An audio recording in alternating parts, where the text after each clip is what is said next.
touchless technology would be one here. I want to say we are up to 30, 35. We're trying to ensure that every first period teacher has one, because we're gonna do some, across the board checks. I believe, we up to 35 now? 38. 38. Okay.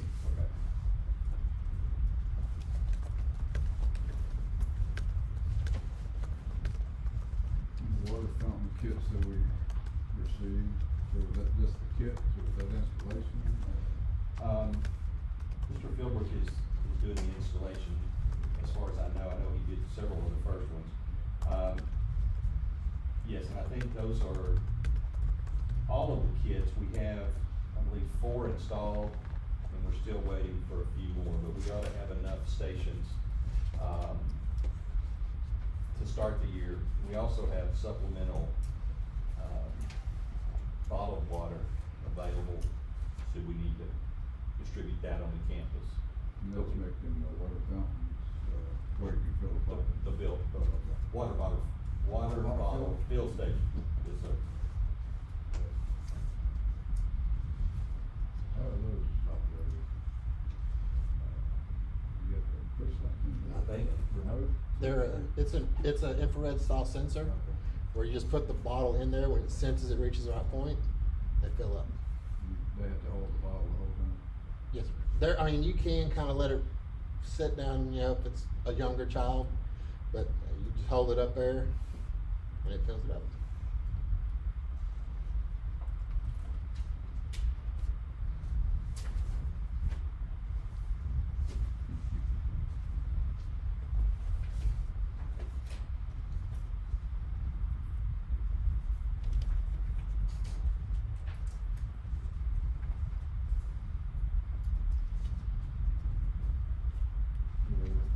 Questions, board? Make a motion to approve the consent agenda, I'll say. All those in favor? Thank you, board. Items 4 and 5, we placed on this agenda because there was some overlap and we had to post for the special agenda for Monday. And we, in the event we didn't have our special meeting on Monday, we wanted to make sure we had these 2 items on there. So really, I think we could, since we've already approved those Monday, and I'll touch on those, the reopening plan in my superintendent report. But given that, I think we're free to move to item number 6 on the agenda. That's me. That's you, sir. I just found that.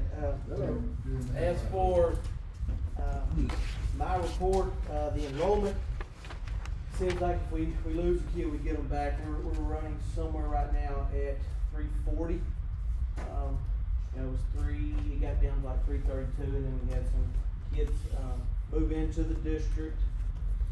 But I think we're at 340 today. We've got a first grader today. So, I mean, it's, they moving in, very few are moving out now, or going homeschool. As for,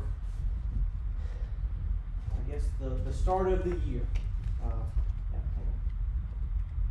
alright, as for the start of the year, telling you right now, I could not be more proud of the people that I'm working with every day.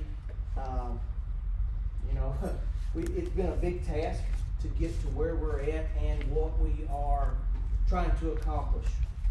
Been speaking with some other districts, and I think we're going above and beyond.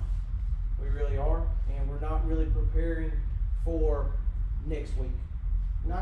We are preparing for next week, but it's not just next week. We're looking down the road and trying to be successful in everything we're doing moving forward. And with everybody working, I'll tell you right now, I don't think we would be where we are right now if it wasn't for Mr. Kimbrough, Chad, Christy, Ronnie, these 2 ladies right here.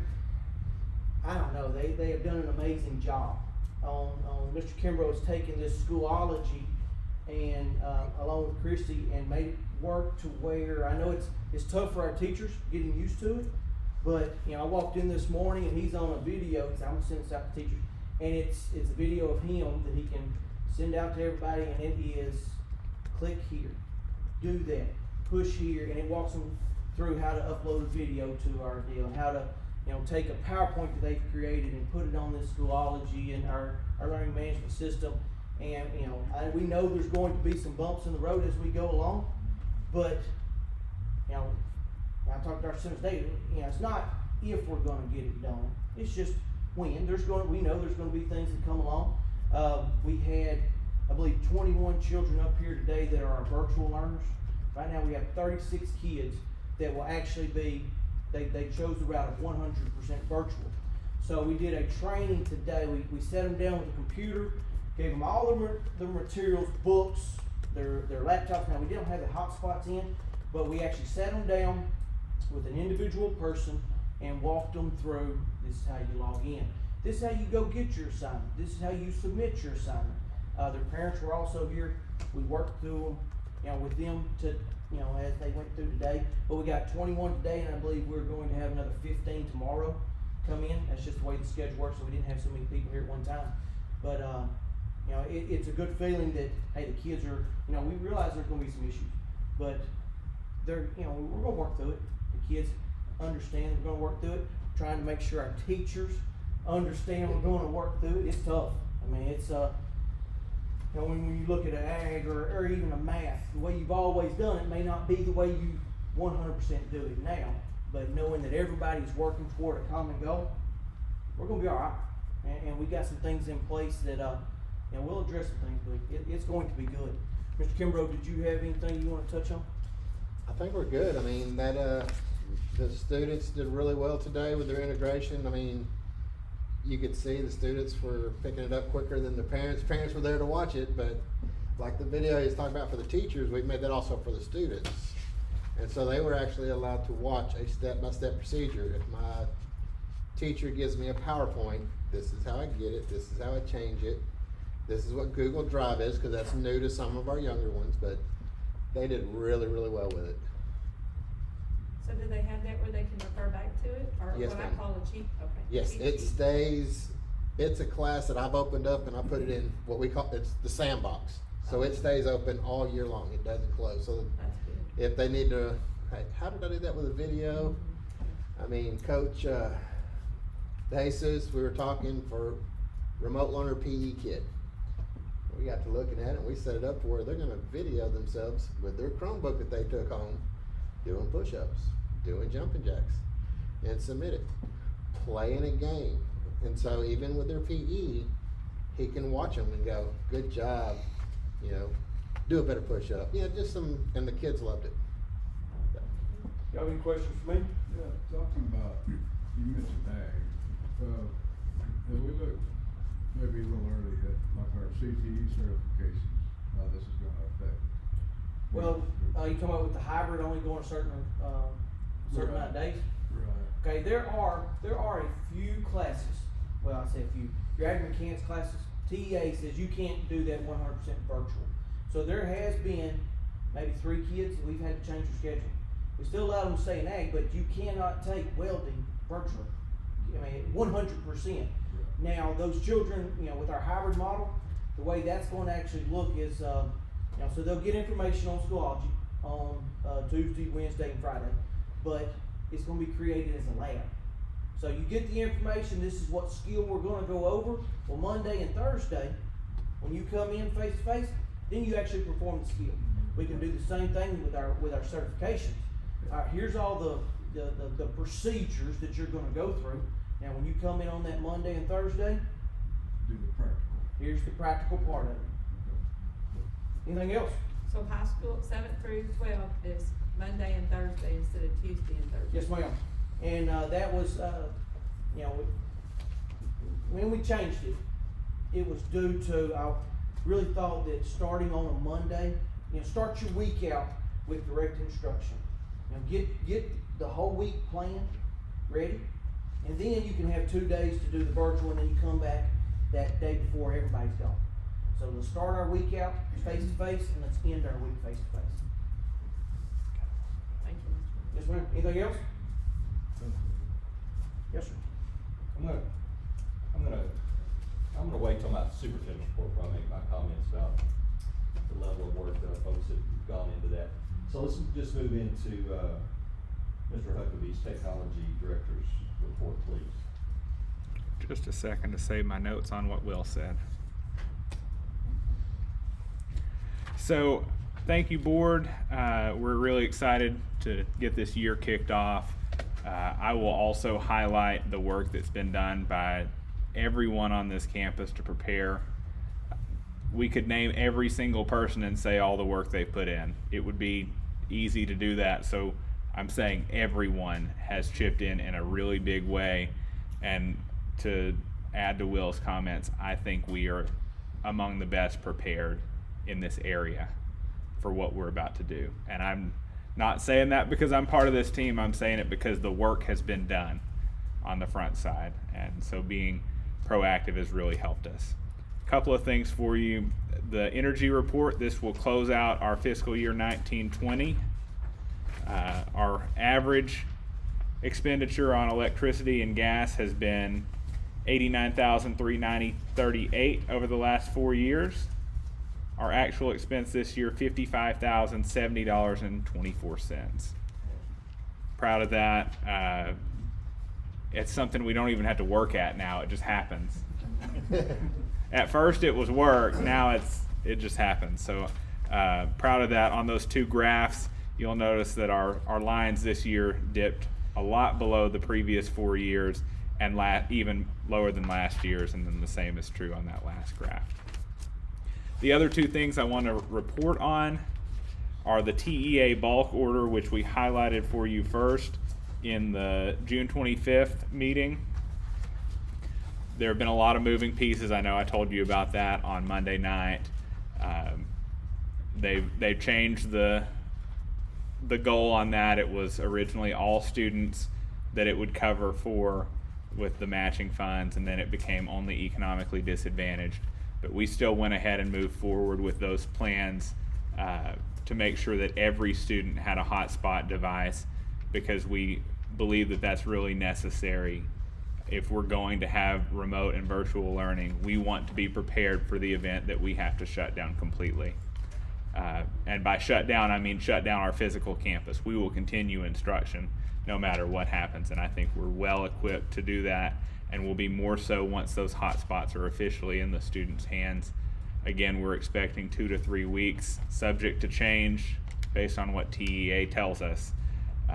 The second half of that purchase order, the part that is solely our responsibility, went out this week. So we're just waiting on those devices. The iPads that are an additional amount, we're expecting the same sort of delay on those. Those have been paid for. We're just waiting now for them to be tagged and shipped to us. So in the meantime, we're going to shuffle around some devices from the high school campus to make sure that our lower elementary students have the iPads that they need when we start day one, and then we'll address the situation when the new ones come in. So when we start day one, we are going to issue devices to every single student pre-K through 12, and we have those on hand to give to students. And I think that's a testament to the work that we've done over the last 2 or 3 years, and you have been a very big part of that and supporting our students. So I just want to thank you for that. Classroom technology upgrade updates, that's a lot, it's a mouthful. Also at the June 25th meeting, you authorized us to purchase microphone and speaker systems and cameras to go into all of our classrooms. As of today, every speaker and microphone system is installed in our classrooms. Our cameras came in Tuesday, and Lord willing, those will be fully installed by the end of tomorrow. Lord willing. So I'm really excited about that. This has been a terrible situation for a lot of people, but I think we're able to turn it into something really good for our students and provide them opportunities that we wouldn't necessarily have done had COVID not hit. So I'm grateful for the opportunity to serve. I've got one question. Yes, sir. for you. Do you hear anything from the carriers on our hotspots of how this may affect the So my expectation, and this is purely speculation on my part, is that they're going to have to beef up their infrastructure to be able to handle this, because it's not just a Martinsville thing.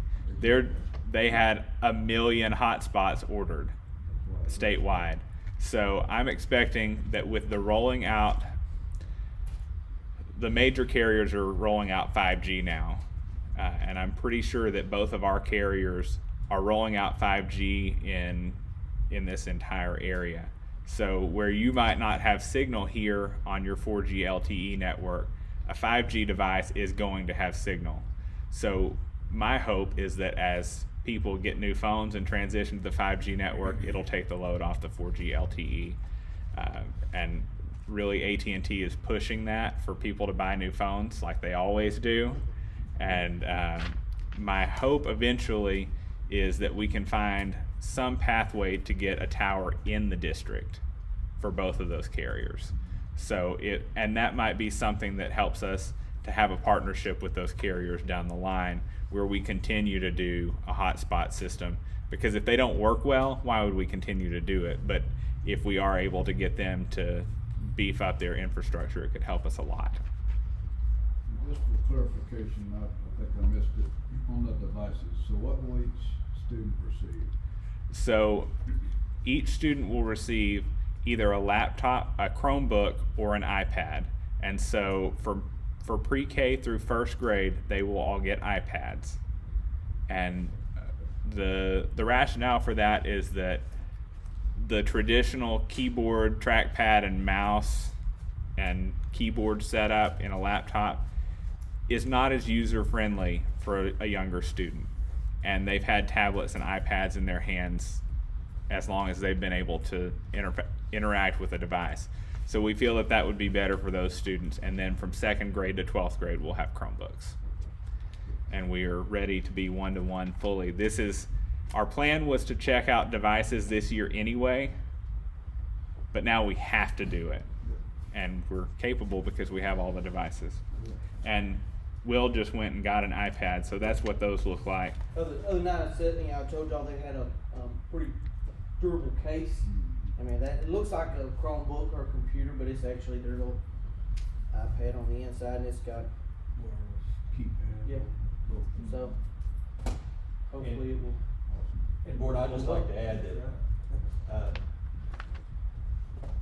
as the father of a 6-year-old who's been issued his iPad in another district, it's amazing how quickly they adapt to technology, much more so than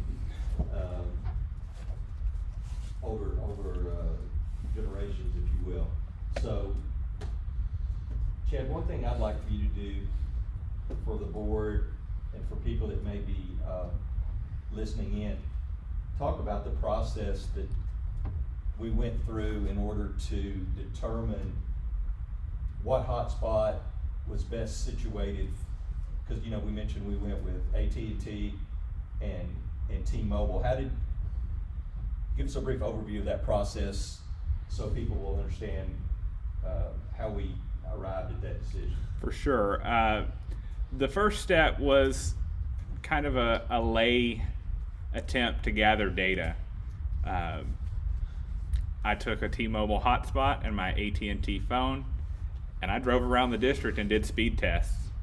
And over the course of a little over a day, was it that we spent doing that, I was able to figure out just a heuristic way of, AT&T's better in this area, T-Mobile's better in this area. These are the kinds of speeds that we get. So right in our area, right where the district property is, AT&T is far superior. AT&T is superior in many ways, pretty much throughout the district. But there are pockets where T-Mobile is better. The farther south you get, closer to Spring Hill, T-Mobile is better. The farther north you get to where the district lines up there, T-Mobile is better. The same is true to the west and to the east. So right where we are, AT&T is great, but on the fringes, T-Mobile is better. So I took a map of the district and I highlighted in those areas And then I went to a friend of mine who is a global information systems map maker. He does surveying and all sorts of things like that. And we took all of the addresses of our students without names, just the addresses, and we plotted those on a map and overlaid the map that I created with that to determine the number of hotspots we needed from each carrier. Now, our plan moving forward is to get some more granular data from those providers to try and convince them that they need to improve the areas, like you said, to make sure that they have adequate service for us. And to do that same thing, and it's really nice for us to be able to look at a map and say, we have a cluster of students who live right here, how can we better serve them? Or this can also be useful if we're trying to determine how to reassign our bus routes. So there are a lot of avenues that can help us. But that was the rationale for the hotspots, and we didn't take that lightly because of the massive investment that it was.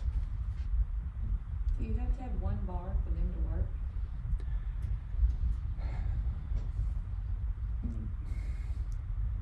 Ideally, yes. So are we gonna have some students that don't have that in their home? There will be some students that don't have adequate cell service in their home, but as an effort to address that, we're going to find out for sure which students those are, and there's no better way to test that than to actually test it in practice. And we have purchased several cell phone boosters, and in the event that that doesn't work, we can look for other options like a fixed wireless solution for those remaining students. So we've really taken a multifaceted approach. We want to make sure that we hit all of our students, and we're not just going to give up because it's not easy. For the hotspots, are you gonna go ahead and link those to the devices, or will they be required to do that? Or So we will check them out separately, but the devices, we will know what's happening on the devices, on the hotspots. And we'll know what happens on the devices no matter where they go, whether they're on their home Wi-Fi or they're on a hotspot or they're here on campus. The only major caveat, especially since we're talking about this publicly, is that we're not going to be invading the privacy of our students when they're in their homes. But there will be keystroke logging, screenshots of going to inappropriate places. We're not invading the privacy of their homes.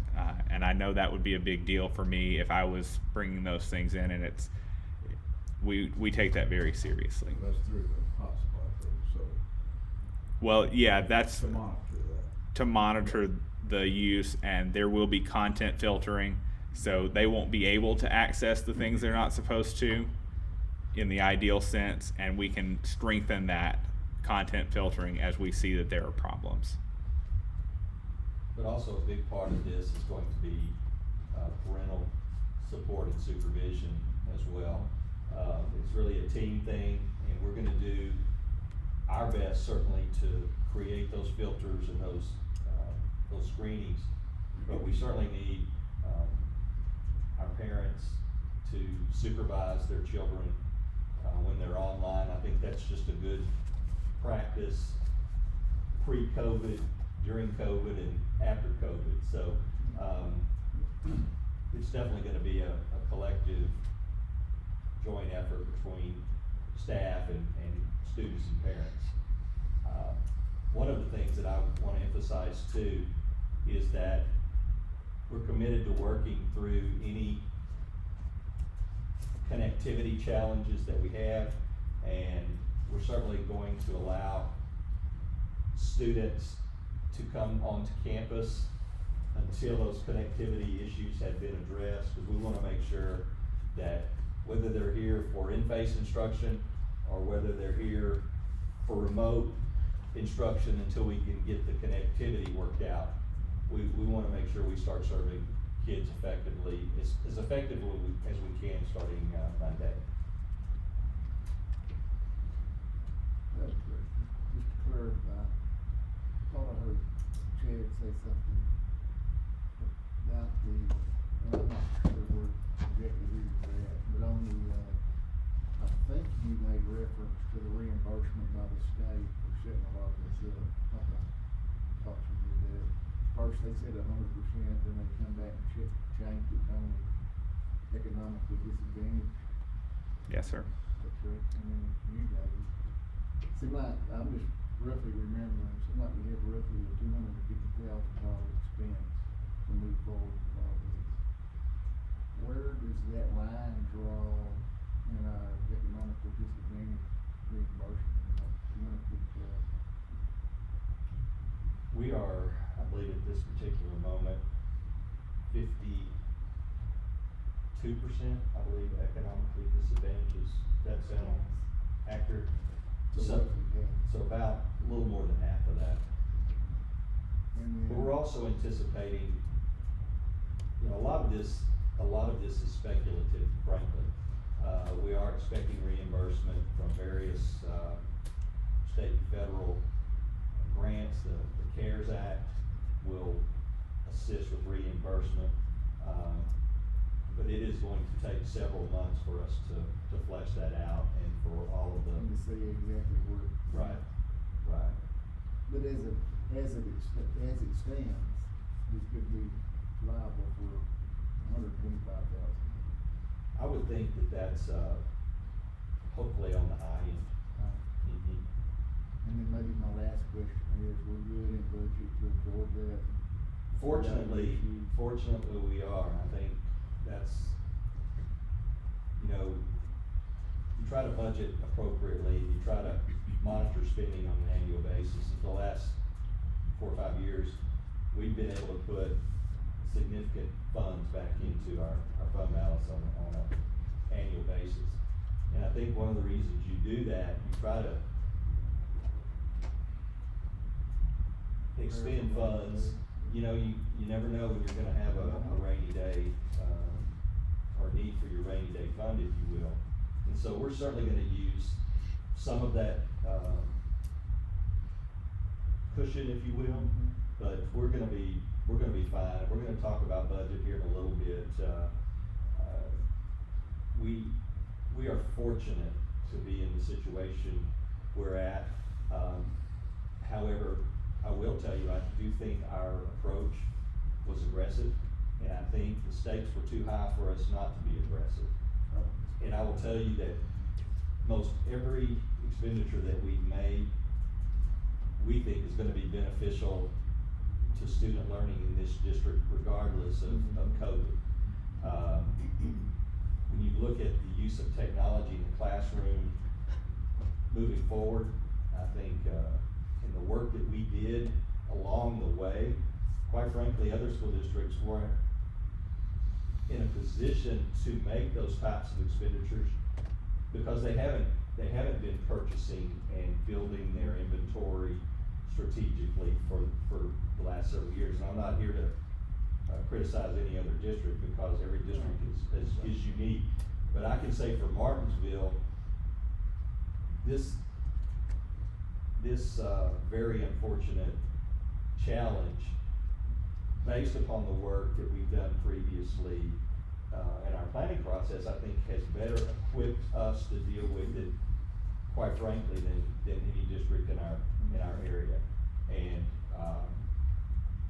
you know, even if you look at the hot spots, some could say that perhaps that was a extravagant expense. Well, yes and no. Yes, if we don't need it, but I think we know that we're certainly gonna need it for the first portion of this year, and then we'll, you know, reevaluate and adjust from there. But even worst case scenario, if students don't have connectivity in some of our more remote areas of our district, this is gonna increase their ability to do research, to you know, do their homework maybe more expediently and more thoroughly. So we're very pleased with where we're at, and it's not going to be perfect, but, and Mr. Coffin wasn't gonna say this today, but I know in a recent meeting of area school districts, I would say that we are far ahead of the curve when it comes to where we're at. I don't think there's anyone even close. Many districts are going back to using the paper packets, which we found were very ineffective at best. So, yes, I'm bragging a little bit, but I think we've been preparing almost for this for several years, not intentionally planning for a pandemic, but creating an infrastructure where we are going to be able to make this transition better than most. My applause to the staff here, and again, it's not perfect, and it's gonna have some bumps in the road, but as I told the staff the other day, I think if there's any district in this particular area that's gonna pull this off, it's gonna be Martinsville ISD, and I think it's because the people in this room, it's the people in the classrooms, and, are there some fears and apprehensions? Absolutely, but there's a can-do attitude, and, failure's not an option. We're gonna figure it out, and, have utmost confidence in our folks to do that. Okay, thanks, Chad. On the facilities update, just wanna hit on a couple of things. Our covered walkway that the board approved, for, our buses is really nice, and, on a future meeting, I'd like for us to walk around and look at that. Campus is looking good. Our custodial contractor, Jolly Clean, has done a great job.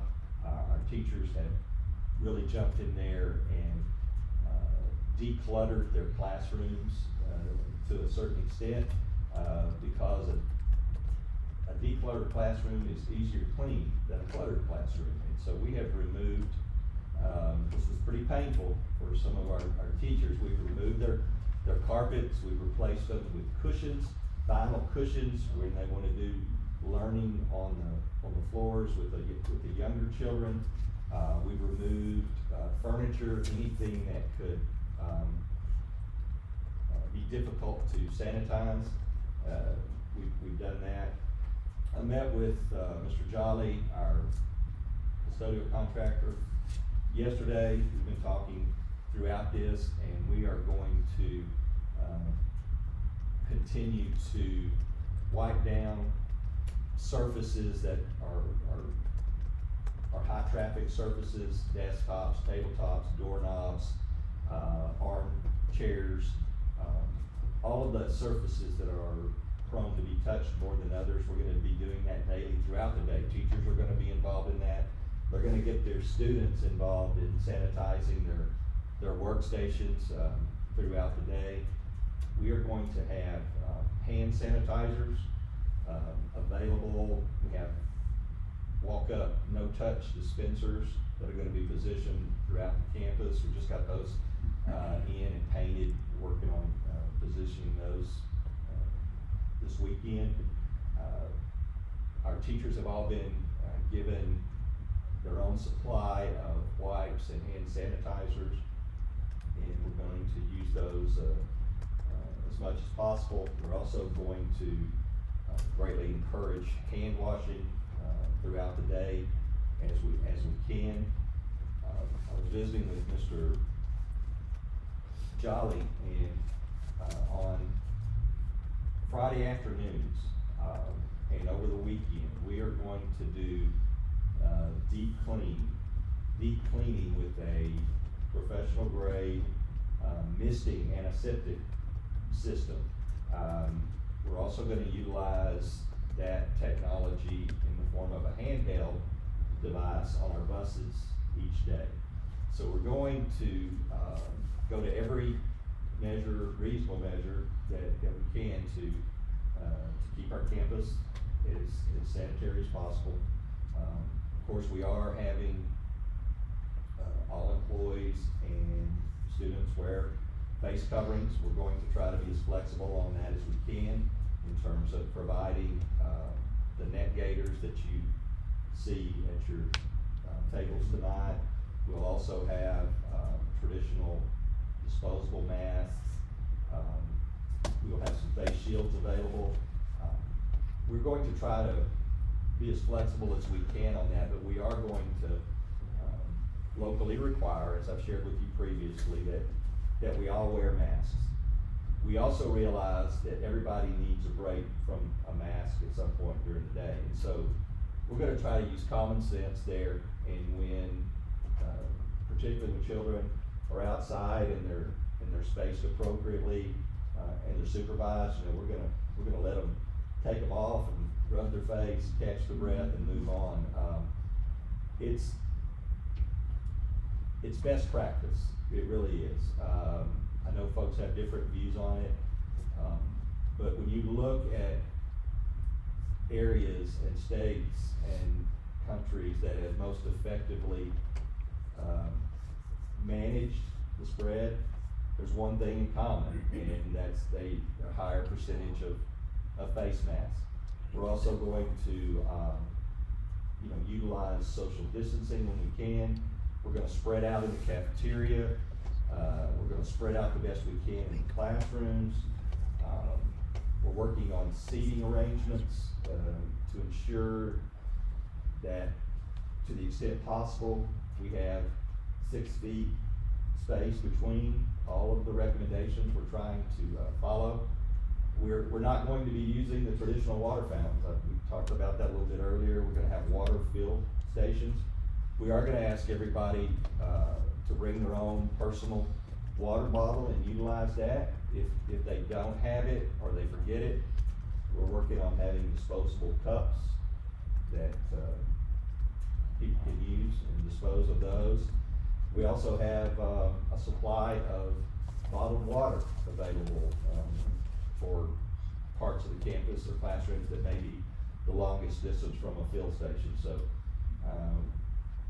we're also working to provide meal service for all of our students each day, whether they're here face to face or whether it's remote learning for them. And so we're gonna have options where in the morning hours, I believe we decided from 8:45 to 9:15 a.m. We'll have drive-through service where the cafeteria ladies will have what we call grab and go meals available for families if they wanna come by and get a breakfast, lunch, combo meal. We're also gonna allow for students and parents to have a hot meal, even if it's a remote day. Now, it's gonna require some coordination. We're gonna have to place our orders in advance, but Ms. Liz is working on setting up that system. So even if a family has decided to go 100% remote, if they'll work with us, we'll have a hot meal ready for them to drive through during their did we say during their lunch period, or did we do a block of time for the hot lunches? Block of time. 1:15 to 12:45 to 1:15. 12:45 to 1:15 each day. If you'll coordinate with Miss Liz, and her contact information was listed in the reopening plan that we put out on Tuesday. And so she's gonna work cooperatively with families and kids, that if they do want a hot meal and they let us know in advance, that from 12:45 to 1:15, we'll have a warmer set up, and we'll have a system where our cafeteria ladies will deliver those meals to people in their cars. So we're really trying to continue food service, because we know that that's an important part of learning. Is children need, we all learn better when we're fed. So we're going to continue to work through that process. In talking a little bit about the reopening plan, let me just reemphasize a couple of major points. First, let me say that we greatly apologize for any inconvenience this is going to cause our families, and we take that very seriously. And we are going to try to work through every single individual challenge that folks may have during this time.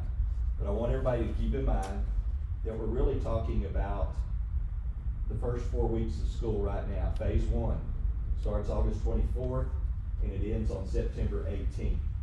And during that time, we are gonna be refining our process. We're gonna be evaluating the whole issue of cases that may come our way in form of students or staff. We're really gonna try to manage that, but we felt like this phased-in approach gave us the best chance to reopen. You know, kind of the term I used with the staff was, let's start tight and get a handle on remote learning, distance learning, making sure students and to some extent parents understand the technology that we're using. So should we have to go more remote, they'll have the devices in their hands, they'll be familiar with it, and then we can go from there. We certainly hope that at the end of phase 1, we're able to return children to school on a more regular basis, on a more complete basis. And again, I'm gonna accept responsibility for making that recommendation to the board. I appreciate your support, but I do understand that not everyone's going to agree with it. And all I ask is that parents and families be patient with us. Let us know what you need. Let us hear from you in terms of glitches with technology, with internet access. We're gonna accommodate every request that we can. But our overriding priority in this whole process has been the safety of our students and our staff. You know, we just feel like by reducing the number of people on our campus and managing that in a way that allows us to improve our whole process with this, that we can expand it rather than just kind of going full speed ahead. It's somewhat of a conservative approach, I understand. I've always said that when it comes to safety, I would rather make an error on the side of caution than not. And quite frankly, this is such a fluid and dynamic, ever-changing situation that I just think this approach allows us to adjust better than going 100% full speed ahead on campus. So I understand, folks, this is gonna create challenges, and we do sincerely apologize for that, but it really is, in our estimation, in my estimation, the better approach, knowing what we know right now. And I would encourage folks, if they haven't had a chance to go online to check our website, check our Facebook account for the individual details, and we're in the process of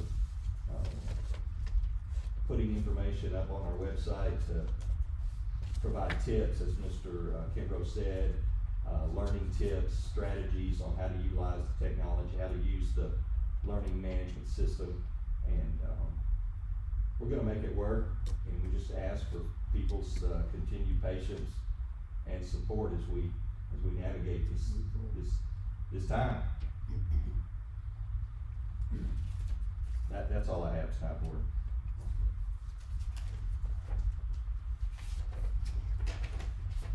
The next item on our agenda is TASB policy update 115.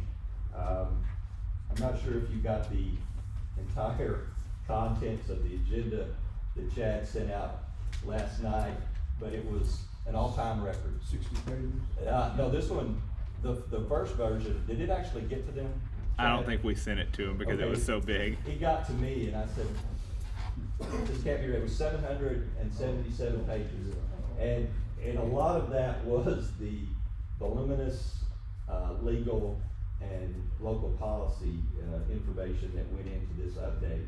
So, in lieu of that, you have your vantage points, which is an overview of policy 115. And you can see as you look through this board that a lot of this has to do with, a lot of the new Title IX regulations, that school districts are, responsible for adhering to. We have had staff have been trained, we have participated in the, required webinars. We're gonna work on, ensuring that we are in compliance, that we have our policies and procedures in place to deal with any type of, claims. We're really trying to educate folks on the importance of adhering to the Title IX regulations, and we wanna be conscious of those, and, I think we're doing a good job so far of, communicating the need to adhere to this. There are some requirements, that, focus on everything from sexual harassment to, mental health provisions. It's a complex act, Title IX, but we feel like we have, a process in place to adequately respond should we, have any reported incidents, and we're gonna adhere to the law, I can assure you that. Some of the other, sections that are addressed are, some things on local governance, personnel, related to compensation and benefits, anti-discrimination policies, harassment, retaliation. There's also some things on academic, achievement in EI local, student admissions, attendance accounting, unfortunately, the need to continue to educate ourselves on child abuse and neglect, and to be informed of what our responsibilities are should we, not anticipate, but should we believe that there's evidence that we should report, to the appropriate authorities on that. A majority of this, as you can see though, looking through the summary, is related to the many facets of, Title IX. There's also, a section on community and governmental relations. There's also quite a few deletions, as a part of this policy. On your agenda, you will see all of the local policies that, we're going to be updating. And how this always works is that once the board has, approved these policies, I contact our TASB policy consultant. She updates it, it goes into policy online, it goes into our permanent, policy manual, if you will. And we have those maintained on campus, but, folks can always also access our school board policies online at TASB. If they just put, Martinsville ISD policy online, they'll be able to access thousands of policies that govern us as a local school district. So that's kind of an overview of policy update 115. And if the board is so inclined, then we would just need to do that, need a motion and a second to take action on adopting. And keep in mind that as many local policies as there are here, there's more legal policies, and those are really state laws that the board doesn't have a choice in adopting. But these have been localized to us. We certainly always reserve the right on local policies to go back, and make any adjustments that we need. But these policies that are proposed have all gone through multiple legal reviews, designed with giving the districts the greatest amount of discretion, at the local level, but still adhering to the requirements of the law.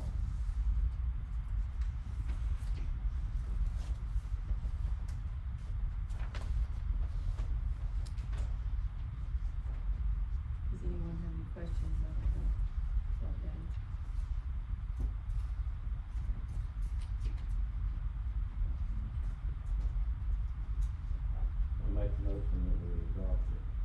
district update, 2020.02.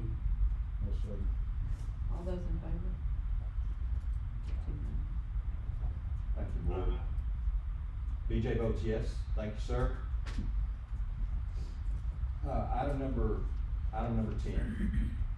Consider approval of renewal of membership in Walsh Gallegos retainer program. Walsh Gallegos is our law firm that represents the school district and many other school districts across the state. And I've been very pleased with their service. This $1,000 a year program gives me the ability and designated senior staff the opportunity to submit questions, to make a phone call for a quick answer on something without incurring typical attorney billing hours. I think it's quite frankly, it's a bargain at $1,000. And as we move into this new era and all of the requirements that come with it, I think it's a great value for the school district, and I would recommend that the board consider renewing the annual membership in the Walsh Gallegos retainer program. I'll make that motion. I'll second it. All those in favor? Thank you, board. The next item is something I'm very proud to report on. One of the things that our district has taken great pride in, and I touched on that earlier, was our financial management of our school district. I've always said in the school district, you're working with parents' two greatest commodities, the children and the dollars.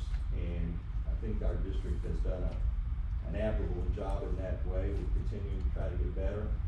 But one of the ways the state measures us, I guess the most public way, is through the financial integrity rating system of Texas. And as you can see, or as we've reported previously, I don't know how, I go back, this is my 5th year. And so I know that since I've been here, and probably well before that, due to the management that we've had at the district level, we've achieved high ratings, the highest rating that you can get. If you look, as I'm looking at this, our district score, the passing score is 60 out of 100, and we received 100 out of 100. And some of the indicators, which is a superior rating, so everything from, was your annual financial report submitted appropriately? Were there any unmodified opinions in your audit? A lot of it is directly related to our annual financial audit. But there's also things about, if you look down, like number 6 was the number of days of cash on hand and current investments in the general fund appropriate. Yes, there's about 20 different, as I recall, indicators for this.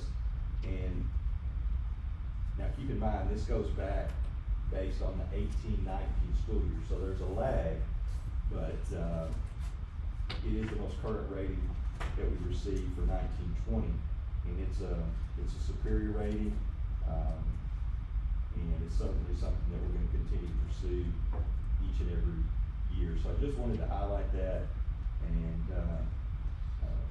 thank our previous business manager, Lindsay Lunsford, Ashley Hall, for their work. And moving forward, we have our Ms. Norma Rogers, our business manager, interim business manager, and Sam Cobb is her assistant, and we anticipate nothing but the same moving forward.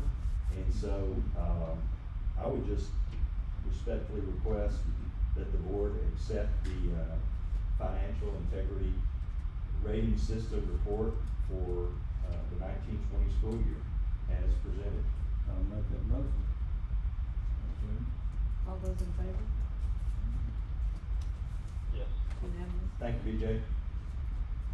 kind of hard to not take it. Yeah, we'll take 100 every time. 100's good. We like hundreds in this business, for sure. Okay.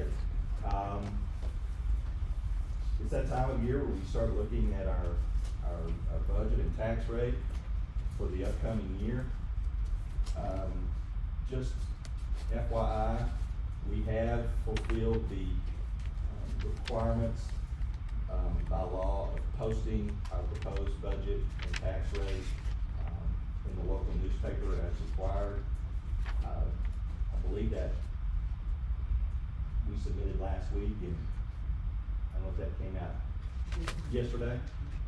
It came out one of them, I don't know. Okay, I can't. I saw it, I think, in the Okay, so we have fulfilled that requirement, and what we'll be doing tonight, our actions to take, really is what we're asking the board to do is to approve proposed budget, proposed tax rates to fund that budget.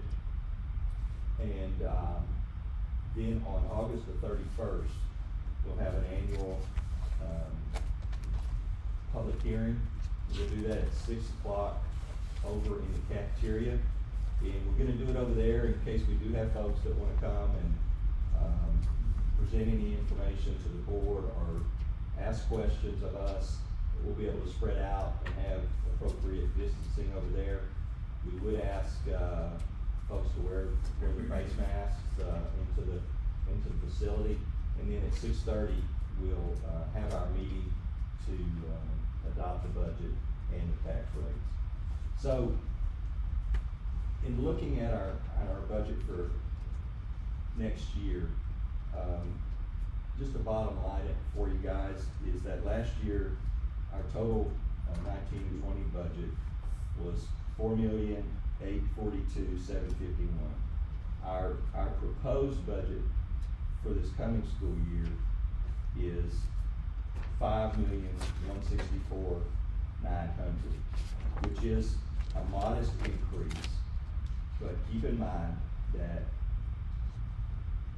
any school district's budget is 80 to 85% personnel. And so when you factor in some of the cost of living increases and steps that our employees are entitled to for years of service, that is a majority of the increase that you'll see in this proposed budget. There's also some money that has been included for some unanticipated costs related to some of the uncertainty of the upcoming school year. We wanted to make sure that we had appropriate funds projected to cover. I want to thank Ms. Rogers and Ms. Cobb for their work in putting this proposed budget together for us. You know, when you make a budget, there are some assumptions that you have to make. And, you know, if you look at the major assumptions that were used in calculating this budget, kind of the biggest variable involved in the school district's funding and budget is their average daily attendance. And so we assumed, for the purposes of building our budget,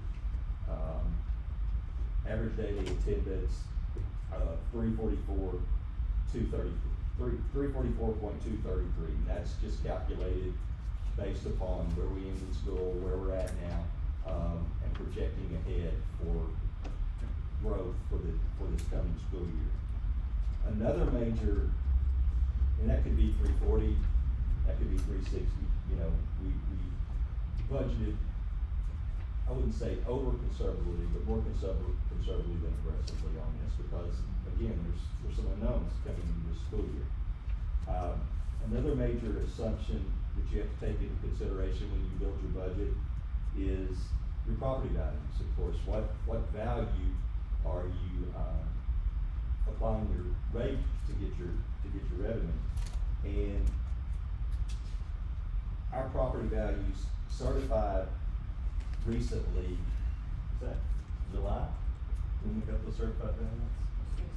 Just recently, was reduced from the previous year. Our overall property values, declined from 81,111,670 to 76,261,172 dollars. And, a lot of that had to do with, reduced appraisals, so reduced oil and gas, rates.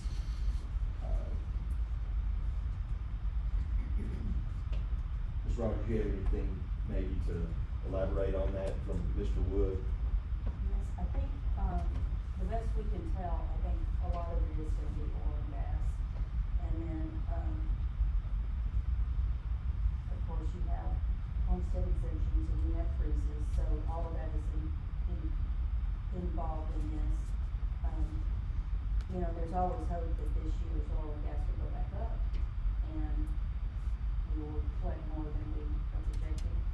That would be nice. And of course, the frozen values, I was explaining to Sam one day that the frozen values that we look at, they're at a set rate. And those people pay that rate wherever they were frozen in time, unless our rate now is less. So they get the advantage either way. So they're either frozen at a low rate and they stay there, or if the rate now is more, they keep paying that lesser rate. But it is, there were, our preliminary, appraisal values they gave us the first time were pretty far off. And I think between hearings and adjustments that he made, and we finally got the final answer, this is where we are. Of course, we have some districts in the county that are hit even harder than we were. And of course, you know, it's not necessarily great being both together, but several people lost lots of millions, so it just depends on where we are. I really think sometimes, it's been my experience in Ray over the years, Gary tries to make this conservative, so that we can be pleasantly surprised instead of disheartened by the time it's over. So I think that we're gonna be close to what he's projected, so, and hopefully we'll be a little bit better. Thank you. So those are some of the major assumptions that go into the calculation. Now, one of the things that I can't emphasize over enough is that if you look at our budget, and you look at, that increase, again, 80 to 90% of that is gonna be directly related to costs associated with maintaining, salaries, employees, benefits, and some of those indirect costs associated with employing people to operate this district. So,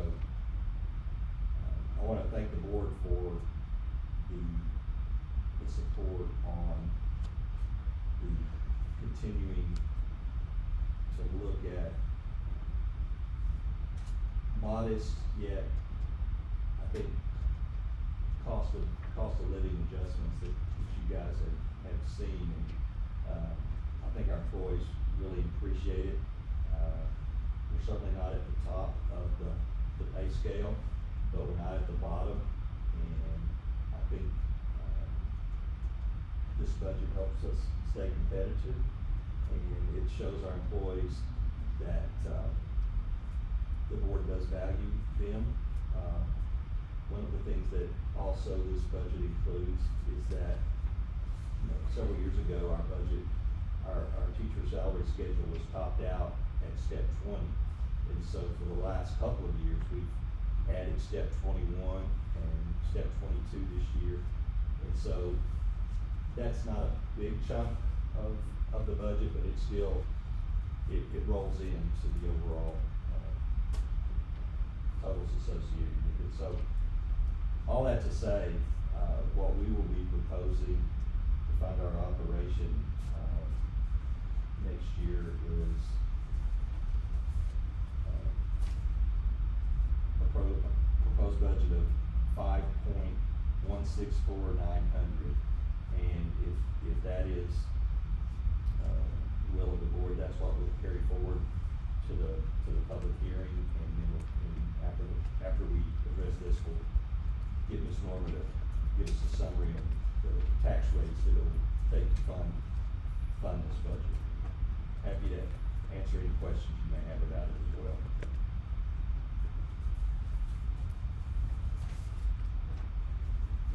You can kind of see on that side-by-side comparison, and also this summary comparison is also included in the posting requirements, online, and available to be viewed by the public.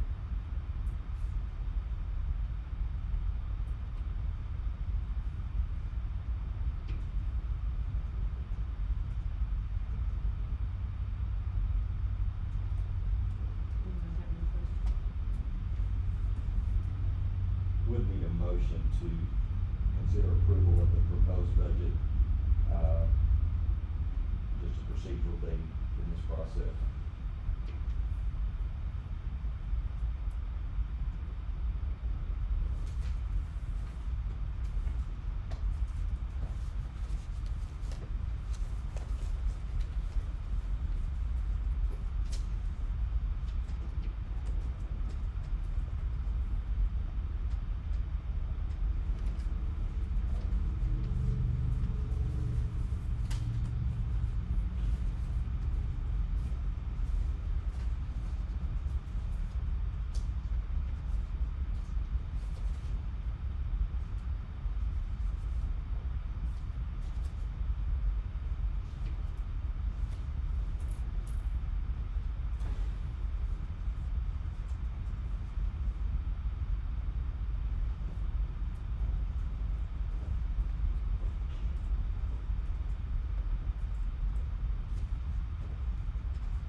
All those, I think,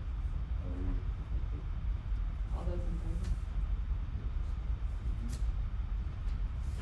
BJ in favor? Mr. Gross?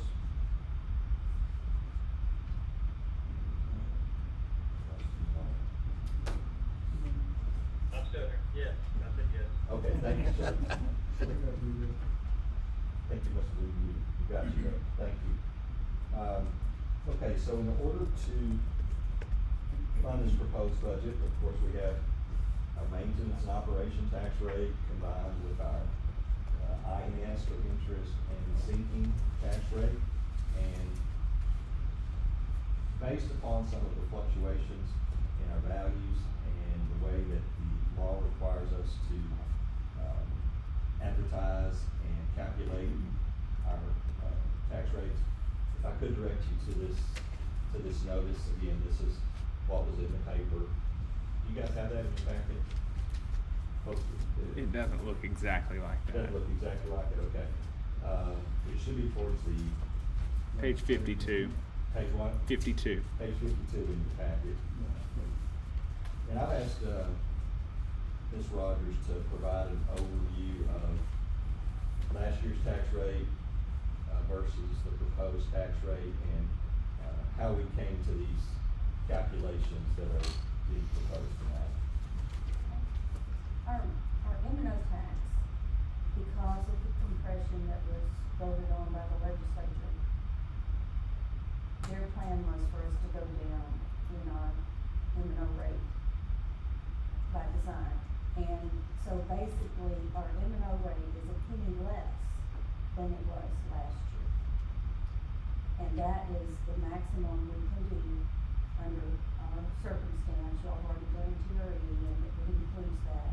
So we're at $1.547. And then on the INS rate, with the difference in values, we basically needed to come up 2 cents. And, it's not quite 2 cents because when you go out 4 digits and all that, it's really only going up like a penny point 6. So overall, it's enough to fund our budget and it's enough to do what we need to do in INS. There is still a possibility, of course, that if our ADA goes up and we earn more ADA than what we have budgeted at this point, then of course, our money from PEA will go up a little bit too. And then we're also hoping that if the minerals and things come back on the tax values, we may end up actually, earning more money with our tax rate than what I have in the budget right at this moment. But these two are adequate to do what we plan to do, and our budget basically is still going to be in the black on the M&O side by about 54,000, and then on the INS side, it still gives us enough to make that, transfer. It's into y'all's escrow account of 176,000, so we're gonna be good there. Every year when we look at this, you always have to go back to whatever taxable value that Mr. Wood says we have.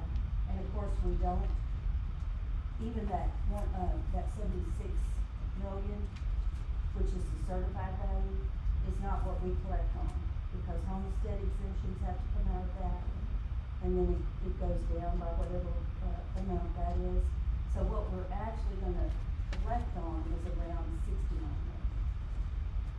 So, after you do all of that, then we just plug in our revenue, and then we try to make our budget work with all the payroll that is going to hit, and, you know, I told, Dr. Simmons I was gonna try to work a school bus in this, and then when the final certified values came out, I was like, okay, take it back out. There's only so much I can do with so much money, but that was one of our hopes, but it didn't work out. But we're still in the black, so that's the good thing. Is there anything in particular y'all are worrying about or wanna talk? You know, one of the things I think is important to remember is that even with some of the additional costs that we've had, and some that we may have thought we were gonna initially be reimbursed fully, we still don't know the extent of the reimbursement. That even with that, we're still gonna be able to put some money in fund balance again. And, you know, given the uncertainty of, what lies ahead, I think that's a very positive thing. So in order to fund the budget for next year, you can see that what we would be proposing, we do need to take these, with different opinions on whether you need to take these, separately or if you can do them all in one. I always prefer to do it, break them down, so there's no confusion as what the total tax rate is and what portion represents. So, what we would be proposing first is a maintenance and operation tax rate of 1.0547 for $100 of evaluation to fund the 2021 budget.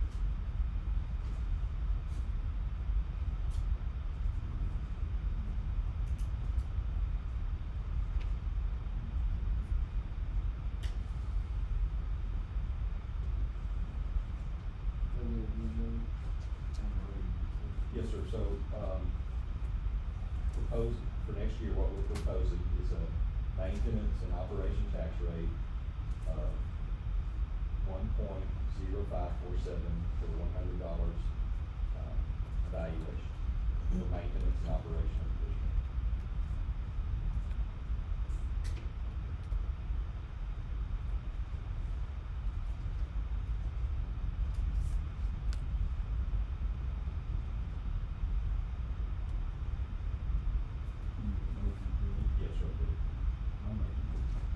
Second.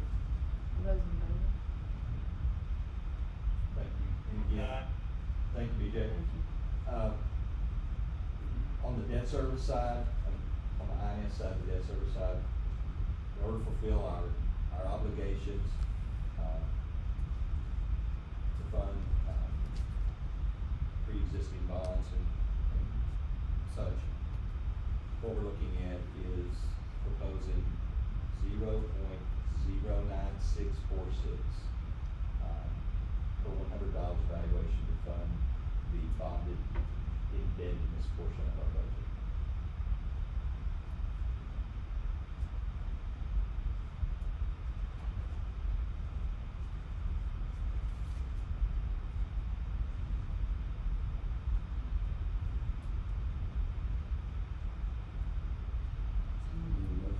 Yes, sir. Yes, sir.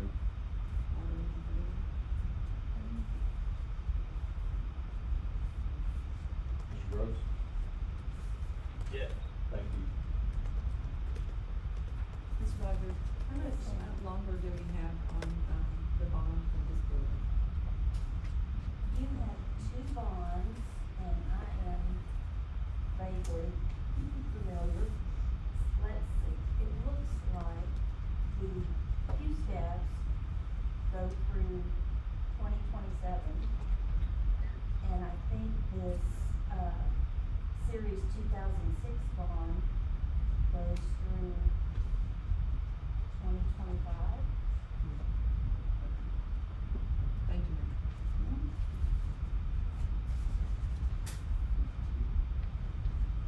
But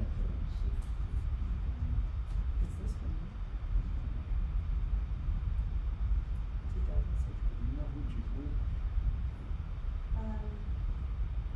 It says the Q stabs were the Series 2010. Elementary. Is that the 2027 or 20? That one goes through 2027. That may be this building, and then the other one, the 20. Yeah, cause we're getting another one paid off before that. Well, when you get older, that sure doesn't look like a very long time, does it? So board, that would conclude this portion of the agenda. The next, we would need a motion to go into closed meeting or executive session.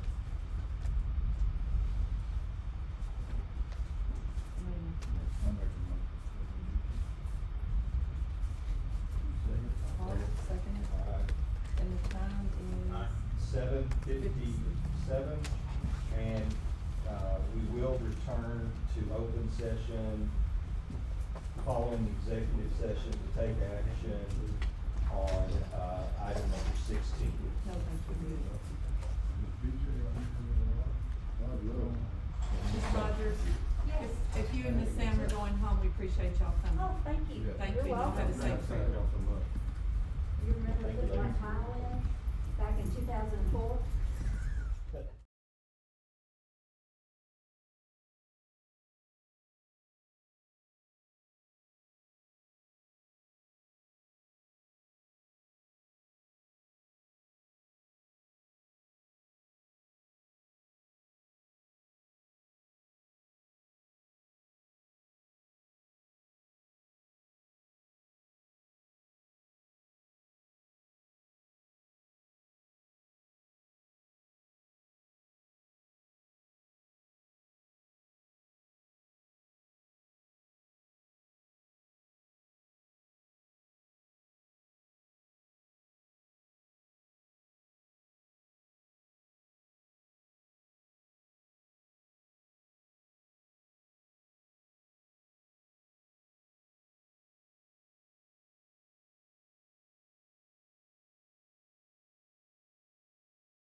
good. We're good. I don't know nothing, I often think that we got had it. 8:59.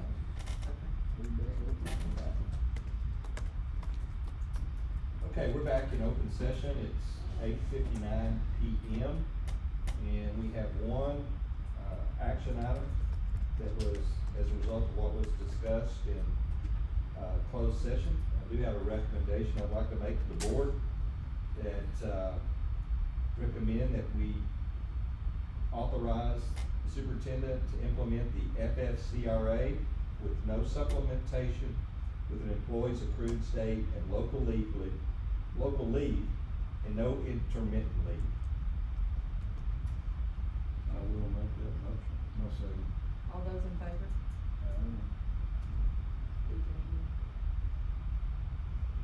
DJ? Yes. Thank you. Thank you, unanimous. Thank you, sir. That is unanimous. And with that, that would conclude in all of our business for tonight, so we just need a motion to adjourn. I'll make a motion to adjourn. I'll second it. All those in favor?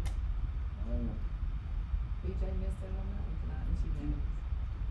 Alright, y'all go home. Thank you. DJ. Thank you, everybody. That concludes our meeting for tonight. Do you want us to just leave this out here, or do you want to?